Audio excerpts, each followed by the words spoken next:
संत कबीरदास जी का नाम साहित्य जगत में विशेष स्थान रखता है। उनका सूफियाना अंदाज और रूढ़िवादियों के खिलाफ कट्टर रवैया उन्हें दूसरों से अलग बनाता है। वे एक मशहूर कवि एवं संत के रूप में प्रसिद्ध हुए। कबीरदास जी का जन्म की सटीक जानकारी किसी को भी मालूम नहीं है। कुछ विद्वानों के अनुसार उनका जन्म 1391 में हुआ और कुछ इतिहासकारों के मुताबिक कबीरदास जी का जन्म 1440 में हुआ।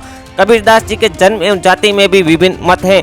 शिक्षाविदों के अनुसार कबीरदास जी वाराणसी में एक ब्राह्मण परिवार के घर में जन्मे थे, जबकि बाद में उनकी परवरिश एक मुस्लिम परिवार में हुई थी। आगे बढ़ने से पहले आपसे एक छोटी सी रिक्वेस्ट है कि आप इस वीडियो को लाइक और चैनल को सब्सक्राइब जरूर करें। इसमें आपको 4 सेकंड लगेंगे, लेकिन ये हमारे चैनल को आगे बढ़ाने के लिए बहुत ही ज्यादा जरूरी है। तो चलिए शुरू करते हैं। बताया जाता है कि संत कबीरदास जी को शिशु अवस्था में ही उनकी मां ने लोक लाज के डर से उन्हें छोड़ दिया था, क्योंकि कबीरदास जी की मां एक विधवा ब्राह्मण जात से थी। कबीर की मां ने उन्हें एक तालाब के किनारे छोड़ा था। कहते हैं कि उसी तालाब के किनारे से गुजर रहे एक जुलाहे दंपति को पानी में बहती हुई एक टोकरी में शिशु दिखा। वो बालक कबीरदास जी ही थे। जुलाहे दंपति नीरू व रीमा ने शिशु को टोकरी से निकालकर अपने पास रख लिया। वे उसका पालन पोषण किया।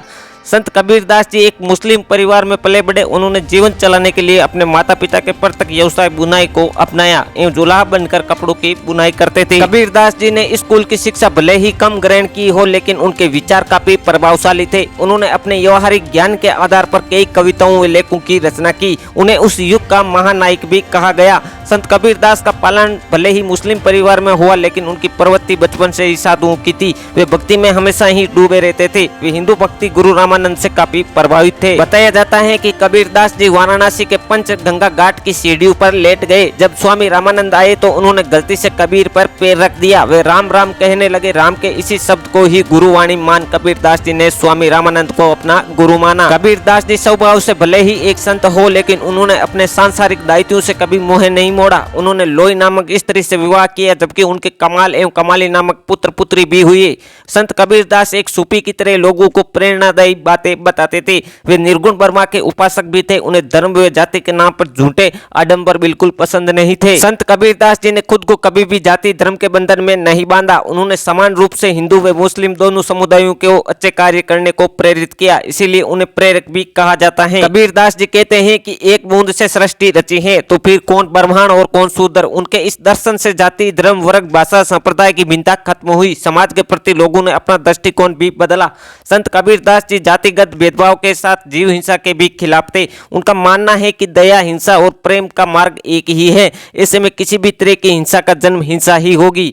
कबीरदास जी ने समाज सुधार के लिए कई कविताएं व लेख लिखे। इनमें से सबसे प्रमुख है बीज ग्रंथ। ये ग्रंथ 3 भागों में साकी शब्द एवं रेमनी में बंटा हुआ है। इसके अलावा उन्होंने गुरु महिमा, ईश्वर महिमा, सत्संग महिमा व माया आदि दार्शनिक जीवनी भी लिखी है। ऐसी मान्यता है कि काशी में देह त्यागने वाले स्वर्ग और मगहर में देह त्यागने वाला नरक जाता है। कबीर जीवन भर काशी में रहे, लेकिन कबीर ने काशी के पास मगहर में देह त्याग दी थी। ऐसी मान्यता है कि मृत्यु के बाद उनके शव को लेकर विवाद उत्पन्न हो गया था। हिंदू कहते थे कि उनका अंतिम संस्कार हिंदू रीति रिवाज से होना चाहिए, और मुस्लिम कहते थे कि मुस्लिम रीति रिवाज से। इसी विवाद के चलते जब उनके शव पर से चादर हट गई, तब लोगों ने वहां फूलों का ढेर पड़ा देखा।